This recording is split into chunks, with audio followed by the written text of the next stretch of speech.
Pagdating nila Rafael sa Monticello, sinabihan ni Rafael si Mang Istong na kilala niya ang kanyang Papa Jaime. Isa itong tuso. Kahit sumuko pa siya, sigurado siya nito na hindi papakawala ng kanyang Papa Jaime si Moises.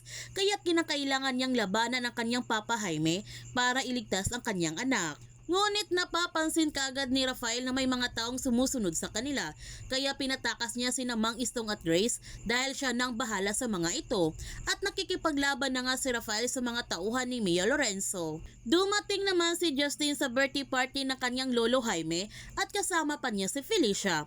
Nalaman pala ni Justin ang planong pag-alis nila Divine at Felicia, kaya sinabihan niya si Divine na hindi pwede nilang sirain ang birthday party ng kanyang lolo Jaime. Dumalo na rin si Lazar sa birthday party ng kanyang kuya Jaime at inaasar niya ito ng gusto. Sinabihan pa niya ang kanyang kuya Jaime na baka ito ng huling birthday na mag-celebrate ito dahil kukunin na siya ni Satanas. Naiinis naman si Jaime sa ginawang pang-aasar ni Elazar sa kanya. Sobrang masaya si Jaime nung nalaman niya na si Moises palang iniregalo sa kanya ni Mia Lorenzo.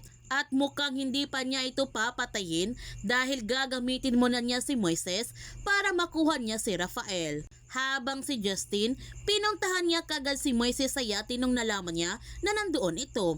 At kating-kati na mga kamay ni Justin na saktan niya si Moises. Maililigtas pa kaya ni Rafael ang kanyang anak?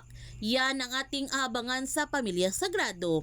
Kung bago ka pa channel ko, don't forget to like, subscribe, and click notification bell para palagi kang updated sa mga videos in-upload ko. Thank you for watching and God bless to everyone.